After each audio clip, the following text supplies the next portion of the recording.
अरे बेटा नजर आ रहा है स्क्रीन? Yes sir. ओके, तो हमने कहाँ तक कर लिया था? स्लाइड नंबर कुछ याद है कितना हमने? 100 हम टाइप्स ऑफ स्टडीज की बात कर रहे थे, नहीं? ये कहाँ सर तक हमने ऑब्जर्वेशनल स्टडीज कर लिया था, एक्सपेरिमेंटल करना था। ओके, एक्सपेरिमेंटल पे क्रॉस सेक्शनल हम डिस्कस कर चुके थे ना? जी सर। ये इस कंट्रोल भी कर चुके थे। अच्छा, कोहोर्ट भी कर चुके थे। एक्सपेरिमेंटल पे आ गए, ठीक है। तो आ रहे हैं या मैं शुरू करूं, ताकि आप आज जल्दी खत्म करेंगे, क्योंकि आप लोग थोड़ा एंजॉय करो, फिर कोई इशू शुरू नहीं। करते हैं सर। शुरू करते हैं सर। शुरू करते हैं, ओके ठीक है। तो ओके, तो what I was saying is कि एक्सपेरिमेंटल, अब देखो एक्सपेरिमेंटल मतलब we have to understand from the word experiment कर रहे हैं। अब मान लो कि मेरे को ऑस्टियोआर्थराइटिस की प्रॉब्लम है, मेरे को नी प्रॉब्लम है। तो मेरे को एक बंदे ने बोला कि, एक रिसर्चर ने बोला यार पैरासीटामोल ज्यादा अच्छा काम करती है, दूसरे ने कहा नहीं नहीं मेरे ख्याल से डिक्लोफेनेक सोडियम ज्यादा अच्छा काम करती है। अब हमें डाउट है, हमें नहीं पता कि ड्रग ए ज्यादा अच्छा काम करती है, ड्रग बी ज्यादा अच्छा काम करती है। तो यहाँ पे मैं क्या करूंगा, मैं दो हाइपोथेसिस लूंगा। एक हाइपोथेसिस में मैं बोलूंगा A is equal to B, that means paracetamol और डिक्लोफेनिक सोडियम जो है वो equally, they are equally good in treating this problem. Second case में मैं बोलूंगा A is not equal to B, मतलब इधर paracetamol is better than diclofenac sodium और diclofenac sodium is better than paracetamol. तो जो मेरा पहला वाला जो हाइपोथेसिस है, पहला वाला जो मेरा अजम्पशन है, that is A is equal to B, इसको मैं बोलूंगा नल हाइपोथेसिस। जो दूसरा वाला हाइपोथेसिस है जहां पे मैं बोलूंगा A is not equal to B, that is इधर A is greater than B और B is greater than A, इसको मैं बोलूंगा ऑल्टरनेटिव हाइपोथेसिस। तो इस तरीके की स्टडीज में जहां पे मैं एक्सपेरिमेंट करता हूं, मैं लोगों को का चयन करता हूं, फिर उनको कुछ देता हूं, उसके बेसिस पे मैं फिर उनके आउटकम्स को मेजर करता हूं, इस तरीके की स्टडीज को हम एक्सपेरिमेंटल स्टडीज बोलते हैं। विशाखा बेटा समझ आया? What are experimental studies? Yes sir. Okay, yes Abdul, is it clear to you? Yes sir. Okay, so individuals are allocated into the treatment. तो मैंने आपको बोला कि मैं ऑस्टियोआर्थराइटिस, अब ऑस्टियोआर्थराइटिस अगर मैं पेशेंट ले रहा हूं तो मेरे तो अलग अलग कैटेगरीज के ऑस्टियोआर्थराइटिस होता है। मतलब ग्रेड A1 है, ग्रेड 2 है, ग्रेड 3 है। ग्रेड 1 मतलब जो जो जॉइंट का जो स्पेस है वो थोड़ा सा कम हुआ है। जॉइंट 2 मतलब ग्रेड 2 में वो ज्यादा बढ़ गया, और जॉइंट 3 में बिल्कुल खत्म हो गया, और उसमें तो एब्सोल्यूट सर्जरी करवानी है हमको, ठीक है। तो यहाँ पे मान के चलो मैं ये देख रहा हूँ मेरे जितने भी पेशेंट्स हैं, मैं ग्रेड 1 और ग्रेड 2 के पेशेंट ले रहा हूँ जिनमें जॉइंट स्पेस है। तो मैं देख रहा हूँ कि उम्मीद है उसमें कुछ गुंजाइश है कुछ ठीक करने की। तो पहला मेरा क्राइटेरिया हो गया पेन, कि पेशेंट कह रहा है कि डॉक्टर साहब बहुत दर्द है मेरे को, तो वो दर्द कैसे कम होगा, तो इसलिए मैं पेन किलर देने की कोशिश कर रहा हूँ, या मैं कोई और मोडालिटी को यूज करने की कोशिश करूंगा। दूसरा जो मेरे को ये है कि क्योंकि मेरे को जो कॉज है वो ऑस्टियोआर्थराइटिस है, उसके वजह से मेरा रेंज ऑफ मोशन, जो मेरा नी का जो रेंज ऑफ मोशन है, तो वो कम है। वो तो रेंज ऑफ मोशन जो नी का जो कम है, उसके हिसाब से मैं मतलब अपना मूवमेंट मेरा कम आएगा। तो मतलब अगर मेरा पेन ज्यादा होगा तो मेरा रेंज ऑफ मोशन घट जाएगा। फॉर एग्जाम्पल मान के चलो कि अगर मेरा घुटना पहले 30, मेरा पहले घुटना 90 डिग्रीज तक मुड़ता था, अब पेन की वजह से मेरा घुटना सिर्फ 30 डिग्रीज तक मुड़ता है, ठीक है। अब मैंने मतलब जब पेन किलर दिया तो मेरा दर्द कम हो गया, तो मेरा घुटना ज्यादा मुड़ने लगा। उसी तरीके से कैटेगरी बी में जब मैं जहां पे मैंने डिक्लोफेनिक सोडियम दिया, हो सकता है मेरा घुटना पहले 120 डिग्री तक मुड़ता था, अब क्योंकि पेन की वजह से मेरा घुटना जो है 40 डिग्री तक मुड़ने लगा। तो मैं ये सारी रीडिंग्स लूंगा, pre treatment and post treatment, treatment से पहले और ट्रीटमेंट के बाद। और फिर मैंने उनको दवाई दी 1 हफ्ते तक, 10 दिन तक, या हमने कुछ और ट्रीटमेंट दिया, हमने मोबिलाइजेशन किया, हमने मैनिपुलेशन किया, हमने ट्रैक्शन दिया, और हम देखने की कोशिश कर रहे हैं depending on। तो if properly done the experimental studies can produce high quality data। अगर हम experimental studies में ख्याल रखते हैं कि हम डेटा कैसे कलेक्ट कर रहे हैं, कौन हमारे सब्जेक्ट्स हैं, उनका हम इंक्लूजन क्राइटेरिया कैसे कर रहे हैं, उनका हम एक्सक्लूजन क्राइटेरिया कैसे कर रहे हैं, तो आपको बहुत अच्छे क्वालिटी का डेटा मिलेगा, जिससे आप उस सैंपल के बेसिस पे पॉपुलेशन के लेवल पे अपनी बातों को मतलब मजबूती के साथ रख सकते हैं। तो अगर हम ये बोलते हैं एक्सपेरिमेंटल स्टडीज में, अगर हमारा ये ट्रीटमेंट जो है ये अगर 50 लोगों में बढ़िया काम कर रहा है तो हमसे ये पूछा जाता है कि आप कितने कॉन्फिडेंट हैं, आप 99% कितने कॉन्फिडेंट है या 95% कितने कॉन्फिडेंट है कि सेम ट्रीटमेंट अगर आप पॉपुलेशन लेवल पे और लोगों को करेंगे तो सेम रिजल्ट्स वहां पे भी प्रोड्यूस होंगे। तो इसलिए हम इसको एक्सपेरिमेंटल स्टडीज को गोल्ड स्टैंडर्ड स्टडी डिजाइन भी बोलते हैं, ताकि हमारे पास में जो मील का पत्थर तो कि गोल्ड स्टैंडर्ड हमारे पास में हो जाए और जिसके बेसिस पे हम दूसरे स्टडीज को मतलब हम इसको केटर कर सके। Okay, is it clear to everyone? समझ आ गया बेटा ये क्या होता है? Yes sir. Yes, sir. Okay, so experimental studies can be therapeutic trials. तो हम इसको जहां पे भी क्लिनिकल ट्रायल्स होते हैं, जैसे हम नई ड्रग्स को इवेलुएट करने की कोशिश करते हैं, वहां पे इन चीजों को किया जाता है। तो आपने जैसे we conduct the studies on patient, तो वो पेशेंट कौन सी कैटेगरी, जैसे कोविड के केसेस में जब हम कोविड की वैक्सीन बन रही थी तो नेचुरली उसको पहले उसके स्टेजेस थे, पहले वो एनिमल ट्रायल्स से गुजरे, उसके बाद में फिर ह्यूमन ट्रायल्स हुए, ह्यूमन ट्रायल्स में भी पहले वो मतलब पहले एक पर्टिकुलर सेट ऑफ पेशेंट्स पे किया गया, फिर वो मास पेशेंट्स पे किया गया, और उसके बेसिस पे अगर वो मतलब अगर एफिकेसी रेट उसका सही आया और प्रॉब्लम को वो केटर कर रहा था तो हमने उसको मतलब मास पॉपुलेशन यूज के लिए उसको अलाउ कर दिया, है ना, जो एफडीए सर्टिफाइड अगर जैसे है। उसी तरीके से हम ये डिटरमाइन करने की कोशिश कर रहे थे कि जो ट्रीटमेंट है, जो वैक्सीन है, उसका इफेक्ट कितना पड़ रहा है डिजीज के ऊपर। अब क्योंकि हम जानते हैं कि जुकाम खांसी वगैरह ये म्यूटेंट वैरायटी है, कल को इसमें म्यूटेशन हो जाएगा, म्यूटेशन हो जाएगा तो नए नई प्रकृति के वायरसेस आएंगे जिसका नेचर अलग है, वो म्यूटेट कर जाएगा और म्यूटेट करने की वजह से कल को वो डिजीज को भी मॉडिफाई करेगा। सो हमें यहाँ पे देखना पड़ता है, जहाँ पे प्रिवेंटिव ट्रायल्स करते हैं वो हम हेल्दी लोगों पे करते हैं, और हम मतलब ये देखने की कोशिश करते हैं कि कितना इसको देने के वजह से प्रिवेंशन पड़ता है। So we need to see the effect of prevention on the risk, की मतलब अगर हम वैक्सीन देते हैं तो कितना हम रिस्क को प्रिवेंट कर सकते हैं। इज इट क्लियर बेटा? ये दोनों पॉइंट्स क्लियर है आप दोनों को? Yes sir. Yes, sir. Okay, so there are 3 different ways of classifying intervention studies. जब भी हम इंटरवेंशन स्टडीज करते हैं तो उसमें 3 तरीके होते हैं। पहला होता है जो हम पॉपुलेशन के ऊपर करते हैं, ठीक है। तो क्लिनिकल ट्रायल जैसा हमने कहा कि आपका पॉपुलेशन, आप उसको एज के बेसिस पे, आप उसको उसके कैरेक्टरिस्टिक्स के बेसिस पे, डिजीज प्रोफाइल के बेसिस पे, आप उसको जेंडर के बेसिस पे, अलग अलग डिजीज को अलग अलग वे में आप क्लासिफाई कर सकते हैं। और उसको क्लासिफाई करने के हिसाब से आप एज, जैसे मान लीजिए मेरी स्टडी ये सिर्फ मैं उन्हीं लोगों पे कर रहा हूँ जो एल्डरली पेशेंट है, मैं ये स्टडी उन्हीं पेशेंट पे कर रहा हूँ जो बच्चे हैं, मैं ये स्टडी उन्हीं पेशेंट पे कर रहा हूँ जिनको कैंसर है, मैं ये स्टडी उन्हीं पेशेंट पे। तो देखिए, एक तरफ मैंने एज ले लिया है, या मैंने मेल फीमेल्स की बात की, मैंने जेंडर्स की बात की, मैंने उसमें डिजीज प्रोफाइल की बात की।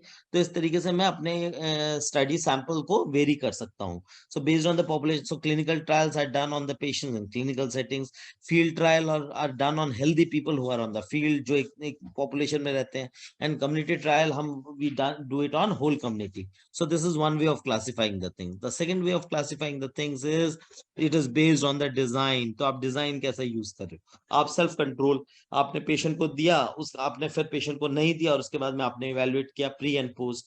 तो या दूसरा तरीके का है कि आप नॉन रैंडमाइज कंट्रोल करते हैं, कि आपने एलोकेट किए पर्टिकुलर सेगमेंट ऑफ पेशेंट, और उसके अंदर ही आप उसने उसको पहले ऑब्जर्व किया विदाउट ट्रीटमेंट और फिर आपने फिर ऑब्जर्व किया with treatment.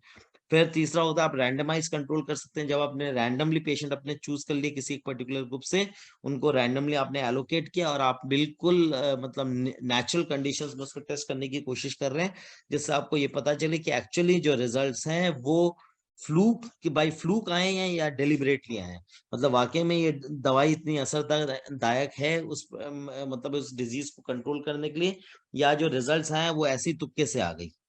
Okay, so we need to find, depending on the design, these can be 3 characteristics. Is this clear? Based on population studies and based on design, is it clear to both of you? Yes, sir. Okay, then based on objective, अब आप objective क्या है आपका, आप उसमें toxic effect को देखना चाहते हैं। अब मान लीजिए कि आपने कहा कि भाई कौन ड्रग कितना, अगर मान लीजिए मैंने कहा कि कोविड में ना हल्दी का रोल बहुत अच्छा है, तो सामने वाले ने मेरे से पूछा कि हल्दी कितनी क्वांटिटी में देनी है, वो आपको 4 मिलीग्राम देनी है, 400 मिलीग्राम देनी है, 4000 मिलीग्राम देनी है, कितनी देनी है। तो मतलब वो अगर मान लीजिए अलग अलग ड्रग्स को इस्तेमाल कर रहा हूँ, तो हमको ये भी पता होना चाहिए कि ड्रग्स के जो टॉक्सिक इफेक्ट्स हैं वो कितनी परसेंटेज में आएंगे, मतलब कितने दायरे तक वो ड्रग्स देना सेफ है। Okay, so that the side effects won't be seen, it won't be told. अब मान लीजिए एक ड्रग आपने दिया और वो आपने बहुत दिन तक दे रहे हैं, देने के बाद में भी क्या उसके लॉन्ग टर्म टॉक्सिक इफेक्ट्स क्या हैं, ठीक है, वो हम कैसे डिटरमाइन करते हैं, फेज 1 में कैसे ट्रायल डिटरमाइन करेंगे, फेज 2 में कैसे करेंगे, और फेज 3 में हम उसकी एप्लीकेबिलिटी के बारे में देखते हैं कि वो कितना वाकई में वो कितना एप्लीकेबल है, जिससे पॉपुलेशन एट लार्ज को आप दे सकते हैं, और उसमें क्या क्या चैलेंजेस आते हैं। और इंटरवेंशन स्टडीज में एक चीज ये होती है कि अगर आप पेशेंट का भला नहीं कर सकते तो आप उसका बुरा भी नहीं करेंगे। तो do not harm the patient, ये बहुत पहला क्राइटेरिया है कि अगर आपको ठीक करने का, अगर आप ठीक नहीं कर सकते तो आपको किसी को बिगाड़ने का कोई अधिकार नहीं है, ठीक है। So it is known as the law of non maleficence. जो आपका ये जो फर्स्ट पॉइंट है, harmful treatment should not be given, it is also known as the other name for harmful treatment should not be given is the other name for the law which is known as law of non maleficence। non maleficence मतलब mala fide intention जो है उसको उसको नहीं होना चाहिए treatment में। और सेकेंड, यूजफुल ट्रीटमेंट जहां पे होगा वो आप डिनाई नहीं करेंगे, तो चाहे पेशेंट के पास देने लायक पैसे हों चाहे नहीं है, but at the end of the day according to the medical ethics you need not to deny the patient. Is it clear? Yes, sir. Yes, sir. Okay बेटा। उसके बाद में फिर हम फिजिबिलिटी स्टडी देखते हैं कि वाकई में ये स्टडी को करना कितना फिजिबल है, वाकई में पेशेंट को लेना कितना फिजिबल है। पेशेंट को जब आप बताते हैं कि मैं इस तरीके की स्टडी करूंगा, तो पेशेंट के आपके साथ में कंप्लायंस रहते हैं कि नहीं रहते, या पेशेंट बीच में ही छोड़ देते हैं, या पेशेंट रिस्पॉन्ड ही नहीं करते हैं, ठीक है। और कितने नंबर ऑफ पेशेंट आप लीजिए कि आपको सेटिस्फैक्टरी रिजल्ट मिलेगा, आपको सेटिस्फैक्टरी कंप्लायंस मिलेंगी, पेशेंट आपकी बात को सुनेगा, आप उस तरीके से वर्कआउट करते हैं। और कॉस्ट के इश्यूज को आप कैसे कंटेन करते हैं, पेशेंट क्यों अपना खून दे, पेशेंट अपने की स्टडी में क्यों पार्टिसिपेट करे, ठीक है ना, क्या उसको पेशेंट को हासिल होगा। तो ये सब चीजें जो हैं एक्सपेरिमेंटल स्टडीज में बहुत इंपॉर्टेंट होता है, इसको समझना और इसके हिसाब से अपनी रूपरेखा को तैयार करना। Is it clear? सो आप गोल्ड क्वालिटी या क्वालिटी ऑफ गोल्ड स्टैंडर्ड्स कैसे अचीव करते हैं एक्सपेरिमेंटल स्टडीज में? Through randomization. तो रैंडमाइजेशन का मतलब होता है हम रैंडमली कोई भी पेशेंट सिलेक्ट करते हैं, जैसे कि आपका पूरा ग्रुप है, आपके इसमें 100 लोग हैं, तो हमने कहा हमको 10 पेशेंट ले रहे हैं, तो 10 पेशेंट में हमने कहा कि ठीक है, मैं हर एक को 10 ग्रुप में डिवाइड कर दे, तो हर ग्रुप में से 5वां आदमी मेरे टीम में आ जाए। तो 5 लोग जो टीम में आ रहे हैं तो रैंडमली वो एलोकेट हो रहे हैं। जरूरी नहीं कि वो ए में एलोकेट होंगे, बी में एलोकेट होंगे, सी में एलोकेट होंगे, या ग्रुप डी में एलोकेट होंगे, बट उनको अगर लगता है कि भैया एलोकेट होना है तो आप उसको रैंडमाइजेशन के फिनोमेना से उसको एलोकेट कर सकते हैं। सेकंड, ब्लाइंडिंग है। ब्लाइंडिंग का मतलब होता है जो ट्रीटमेंट दे रहा है उसको नहीं पता कि रीडिंग क्या निकल रही है, और रीडिंग लेने वाले को नहीं पता कि ट्रीटमेंट किस चीज का दिया जा रहा है, ठीक है। तो इसको डबल ब्लाइंडिंग बोलते हैं। तो ब्लाइंडिंग जो होती है सिंपल सिंगल ब्लाइंडिंग होती है, डबल ब्लाइंडिंग होती है। ब्लाइंडिंग इसलिए आप करते हो ताकि आप बायस को प्रिवेंट कर सको। ये जितने भी टाइप की ब्लाइंडिंग रैंडमाइजेशन हो रहा है, ये सब इसलिए प्रोसेस बनाया है ताकि आप अल्टीमेटली बायस को प्रिवेंट कर सको। ओके, तो इसलिए आप बायस को प्रिवेंट करने के लिए ब्लाइंडिंग का प्रोसीजर करते हैं, और उसको जो समझ आता है तो उस हिसाब से वो अपना मतलब एक्टिविटी परफॉर्म करता है। तीसरा जो है प्लासीबो है। प्लासीबो अगर है तो आपने, जैसे आपने किसी को अल्ट्रासाउंड दिया पर अल्ट्रासाउंड में आपने उसको चलाया नहीं, तो पेशेंट को आप ऐसे घुमा रहे हैं तो उस पेशेंट को लग रहा है आपको ट्रीटमेंट जा रहा है। तो कुछ चीजें साइकोलॉजिकल होती हैं जहाँ पे पेशेंट को लगता है नहीं भाई ये मतलब ये किसी वैल्यू की नहीं है, बट आप जब दे रहे हैं तो साइकोलॉजी की वजह से उसमें इफेक्ट आ रहा है, और पेशेंट विदाउट चलाए हुए भी उसको लग रहा है कि वो ठीक हो रहा है। तो कई जगहों पर प्लासिबो का इफेक्ट होता है, कई जगहों में प्लासिबो का इफेक्ट नहीं होता है। Is it clear? Yes, sir. Yes, sir. और फिर रैंडमाइजेशन, जैसे मैंने आपको कहा कि आपका एक ग्रुप है, ग्रुप में से आप रैंडमली किसी को भी एलोकेट कर लीजिए। जैसे कि मान लीजिए मेरे पास में 1000 एम्प्लॉयज है, मुझे 100 एम्प्लॉयज इकट्ठे करना है। अब 100 एम्प्लॉयज में से मेरे पास में मान लीजिए कि नर्सेस 500 हैं, तो हमने कहा चलो 50 तो हम नर्सेस ही ले लेंगे। 50 में से हमने कहा कि पहला हर 5वां बंदा नर्सिंग वाला जो खड़ा हो जाए और उसमें से जो भी 5 लोग हैं वो खड़े हो गए हमारे पास आ गए, तो हमने उसको एलोकेट कर लिया। एलोकेट होने की वजह से क्या हुआ कि हमारा जो रिजल्ट आया बिल्कुल एकदम सटीक आया, क्योंकि हमने रैंडमाइजेशन का फॉर्मूला अपनाया। तो random allocation of the subjects into the treatment और कंट्रोल ग्रुप, तो किस ग्रुप को हम ट्रीटमेंट दे रहे हैं, किसको हम कंट्रोल समझ रहे हैं। तो रैंडमाइजेशन में ये प्रोसेस बड़ा इंपॉर्टेंट है, और हम ये किस लिए किया जाता है रैंडमाइजेशन, ताकि हम बायास को अवॉइड कर सकें और हम कंफाउंडिंग को बढ़ा सकें, ताकि जिसके वजह से ये विकार आने की कोशिश है, ताकि हम उसकी कंफाउंडिंग को रिमूव कर सकें और हमें ज्यादा कॉन्फिडेंस हो, हमारा जो रिजल्ट निकल रहा है उसके बेसिस पे हम ज्यादा कॉन्फिडेंट हो। और ब्लाइंडिंग हम इसलिए करते हैं ताकि ब्लाइंडिंग से इंफॉर्मेशन बहुत ज्यादा लीक ना हो। इंफॉर्मेशन नहीं लीक होगी तो सामने वाले को कुछ रिजल्ट नहीं मिलेगा। और ब्लाइंडिंग करने की वजह से क्या होता है कि इंफॉर्मेशन जब नहीं पता होगा तो जो रियल रिजल्ट है वो छन के बाहर निकलेंगे, है ना, बिकॉज आप उसको मैनिपुलेशन नहीं कर सकते। Is it clear? Yes, sir. Yes, समझ आ रहा है बेटा? दिक्कत Yes. तो नहीं हो रही समझने में? No, sir. Okay Abdul. Yes, sir.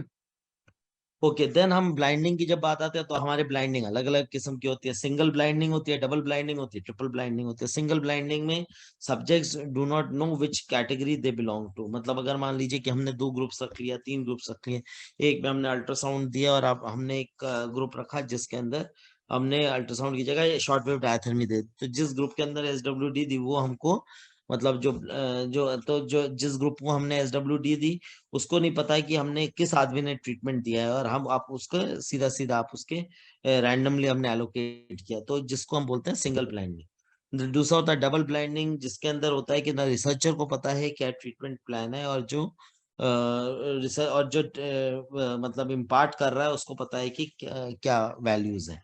तो इस वजह से जो रीडिंग ले रहा है उसकी वैल्यूज अलग हैं, और जो बंदा मतलब ट्रीटमेंट दे रहा है उसकी वैल्यूज तो वेरी हो सकती हैं। वो मतलब वैल्यूज में हम कोई मैनिपुलेशन नहीं कर सकता, बिकॉज सामने वाले को पता ही नहीं है कि वो किस कैटेगरी का है। और ट्रिपल ब्लाइंडिंग में data collectors also do not know the allocation status. वहां पे क्या है कि जो डेटा ले रहा है उसको भी नहीं पता है कि किस तरीके से आप उसको एलोकेट कर रहे हैं। तो इससे क्या होता है कि ऑब्जर्वेशन बायस को हमने डिले करने में हमको हेल्प मिलती है। Is it clear? Yes, sir. Placebo हमने कहा कि भाई हमने जैसे हमने हमने सामने वाले ने कहा अरे भैया मेरे को बहुत दर्द है, हमने कहा ओके ठीक है इंजेक्शन दे देते हैं। इंजेक्शन में हमने पानी भर के डाल दिया, तो कोई वो मेडिसिन नहीं था, पर आदमी ने कहा हाँ बहुत रिलीफ है, तो उसका मतलब है कि उसको कोई ऑर्गेनिक प्रॉब्लम नहीं है, उसकी सब मानसिक बीमारी है। ठीक है ना, क्योंकि आपने तो अल्टीमेटली पानी भर के डाल दिया, तो पानी भर के डाल देने के बाद मैं उसने कहा हाँ हमें बहुत अच्छा लग रहा है, अब हम बिल्कुल ठीक भी महसूस कर रहे हैं। तो placebo is what? Placebo is an inert material indistinguishable from the active material. तो एक inert material आज जब indistinguishable होता है तो हम उसको placebo बोलते हैं, और placebo में has a tendency to support the favorable responses regardless of the physiological effect. तो placebo में क्या होता है कि जो भी हमको फेवर करता है उसके हिसाब से हम मीन्स उसको हम लेके मान चलते हैं कि मतलब ठीक है ये रिजल्ट निकले हैं because of the physiological effects, उसकी एक्सप्लेनेशन है। बट प्लेसिबो को हम कभी कभी ब्लाइंडिंग प्रोसीजर के रूप में भी देखते हैं, सो दैट हमको we get a very clear picture about the other things. Is it clear? Yes, sir. Yes. Okay, उसके बाद में हम स्क्रीनिंग के ऊपर आ जाते हैं। ठीक है, तो स्क्रीनिंग अब जैसे हम कहें डिजीज की हमें स्क्रीनिंग करनी है, हमने कार्डियोवास्कुलर डिजीज की, हम मेरे पास में सपोज एक कम्युनिटी में एक है, तो मेरे को किसी ने बोला ठीक है हम लोग थोड़ा सोशल वर्क करते हैं, तो हमने कहा क्या करेंगे, तो कहेगा कि हम लोग मतलब ब्रेस्ट कैंसर के लिए स्क्रीनिंग कर सकते हैं।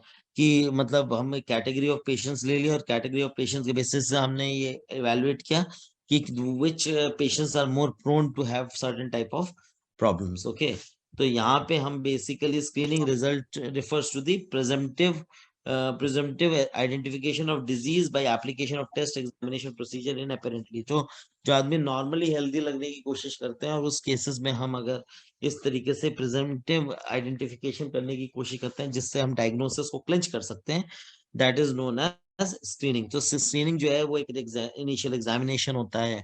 Screening is not intended to diagnosis, तो उससे हमको डायग्नोसिस नहीं पता चलेगा, उसको हम डायग्नोस्टिक स्क्रीनिंग बोलेंगे। और स्क्रीनिंग से हमको ये पता चलता है कि कौन सा डिजीज पैटर्न कैसे बदल रहे हैं। हमको ये पता चलता है कि स्क्रीनिंग से कि नेचुरल कोर्स ऑफ डिजीज किस तरीके से बदल रहा है। हमें ये पता चलता है कि एलोकेशन ऑफ रिसोर्सेज आप कैसे हेल्दी वे में कर पाएंगे। आपको ये पता चलेगा कि selection of patient for the job आप किस तरीके से कर रहे हैं। उससे आपको ये पता चलेगा कि आपका जो नेचुरल हिस्ट्री ऑफ डिजीज है वो किस तरीके से स्टडी किया जाता है। Is it clear? Yes, sir. Okay. Yes. So criteria हम किस तरीके से लेते हैं कि कौन से डिजीज को हम स्क्रीनिंग के अंदर कंसिडर करेंगे। तो हम उन डिजीज को करेंगे जो बहुत या तो सिवियर हैं, जैसे कि कैंसर हो गया, या हम वो ट्रीटमेंट करेंगे जो जिनका इलाज अर्ली ट्रीटमेंट हुआ है। और हम उन डिजीज को लेंगे जहाँ पे प्रिवलेंस सोसाइटी में बहुत ज्यादा हाई है। Then only we understand, consider करते हैं कि हाँ भाई ठीक है, इसके बेसिस पे हम ये स्क्रीनिंग के क्राइटेरिया को हम इवेलुएट किया जा रहा है। So how do you know? So criteria for establishing the screening program. तो screening program में हमें देखते हैं the problem should be, वो public health की importance का होना चाहिए। Screening should be accepted for treatment for positive, क्योंकि इसमें जब screening करेंगे तो false positive निकलेंगे, false negative निकलेंगे। तो false positive जो है वो मतलब क्या है कि, तो हमने दो क्राइटेरिया हो गए इसमें। हमने बोल दिया कि आपको प्रॉब्लम है और आपका डायग्नोसिस भी बोल रहा है आपको प्रॉब्लम है। दूसरा क्राइटेरिया है कि आपको प्रॉब्लम है पर डायग्नोसिस बोल रहा है कि आपको प्रॉब्लम नहीं है। तीसरा क्राइटेरिया होगा कि आपको प्रॉब्लम है पर आपको प्रॉब्लम नहीं है, पर डायग्नोस्टिक टेस्ट बोल रहा है कि आपको प्रॉब्लम है।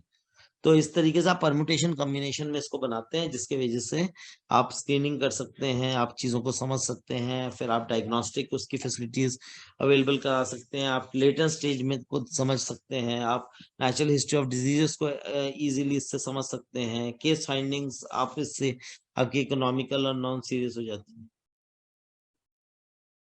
ठीक है, तो इज इट क्लियर? हम किस लिए करते हैं स्क्रीनिंग? अल्टीमेटली पब्लिक हेल्थ के इश्यूज को एड्रेस करते हैं, पब्लिक हेल्थ को बेहतर बनाने की कोशिश करते हैं, ताकि जो पैरामेडिकल स्टाफ है, जो मेडिकल स्टाफ है, ढंग से अपना ट्रीटमेंट कर पाए, लोगों की सेवा कर पाए उनसे। और प्लस आपको इस टाइम पे मेडिसिन भी आपको चाहिए होती है। ठीक है ना, आपको ये पता होना चाहिए कि वो मतलब अगर आप स्क्रीनिंग कर रहे हैं तो अल्टीमेटली आप किस तरीके से स्क्रीनिंग करते हुए अल्टीमेटली आप अपने टारगेट ऑडियंस तक, आपको ये पता चलेगा सोसाइटी में ये प्रॉब्लम की ग्रेविटी कितनी है ना, ये tells you about how much. और फिर आप अपनी प्लानिंग किस तरीके से करेंगे, आप मेडिसिन कहाँ से लाएंगे, आप रिसोर्सेस कौन से यूज करेंगे। इसलिए हम स्क्रीनिंग को इस्तेमाल करते हैं। Is it clear? Yes. Yes, sir. Okay, so I think because आज स्टूडेंट ज्यादा नहीं है तो हम स्क्रीनिंग की हम 144 से स्क्रीनिंग टेस्ट हम शुरू करेंगे। तो नेक्स्ट क्लास हमारी लास्ट क्लास इसकी होगी, हम इसको खत्म कर लेंगे 162 तक। ओके, 144 से 162। ओके अब्दुल? Yes, sir. उसके बाद में हम फिर उसको देखेंगे कि हमारा ये वाला पार्ट एपिडेमियोलॉजी का हो गया, उसके बाद में हमारा और कौन सा पार्ट रह रहा है। So one part will be complete, मतलब ये पूरी एपिडेमियोलॉजी हम खत्म हो जाएगी, इसको अगर हमने खत्म कर दिया। ओके, सो और बताइए, आप आपके कुछ डाउट्स, आप कुछ जानना चाहते हैं? और कैसा चल रहा है अब्दुल, काम कैसा चल रहा है तुम्हारा बेटा? अच्छा चल रहा है सर।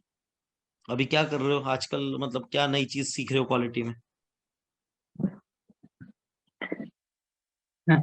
सर काफी कुछ सीख लिया, मेडिकल ऑडिट सीख लिया, इंटरनल ऑडिट सीख लिया, ओके काफी सारी चीजें हैं। Okay good. और विशाखा, तुम्हारा क्या प्रोग्रेस है बेटा? तुमने क्या सोचा हुआ अभी, कैसे करके काम का करोगी? सर मैं अभी तक काठमांडू नहीं जा पाई हूँ, तो वो ट्रेनिंग के लिए। तो अभी कब कब से हेलो, तुम मतलब एक्सपेक्ट कर रही हो? 1 महीना बाद, 2 महीना बाद? 1 महीना बाद सर। ठीक है बेटा, मेरे को बता देना जब भी है ना, तुम कहे कि सर अब मेरे यस। पास टाइम है, मैं करना चाहती हूँ। क्योंकि बेटा देखो, क्लिनिकल लर्निंग ज्यादा इंपॉर्टेंट है। देखो Yes. एग्जाम तो पास हो जाएंगे, एग्जाम में 70-75% भी आ जाएंगे तो ये ठीक है, क्योंकि बच्चा चाहे सारे साल पढ़ाई करे नहीं करे, एक मोटा मोटा कॉन्सेप्ट, पर आप जब प्रैक्टिकली उसको चीजों को जोड़ने की कोशिश करोगे तो आपको बहुत क्लैरिटी से कॉन्सेप्ट। अब्दुल, ऐसा हो रहा है तुम्हारे साथ? मतलब जब तुम प्रैक्टिकल कर रहे हो साथ में पढ़ाई कर रहे हो तो तुमको इजिली चीजों को हम जोड़ पा रहे हो कि हाँ भाई ये एस्पेक्ट? यस सर, बिल्कुल। ठीक है विशाखा, तो बेटा तुम जब भी तुम्हारा हो जाओ, तुम्हें लगे कि नहीं मेरा सर अब मेरे को ट्रेनिंग करना है, काम सीखना है, तो just let me know. Okay, Yes. Yes, sir. चलो बेटा ठीक है। सो अब क्रिसमस मनाओ भैया, हाँ? थैंक यू जाओ सर। घूमो फिरो Thank आज संडे भी, मैं भी अपने परिवार के साथ थोड़ा एंजॉय करूँ। ठीक है, तो will meet okay, next week. Thank okay, you sir.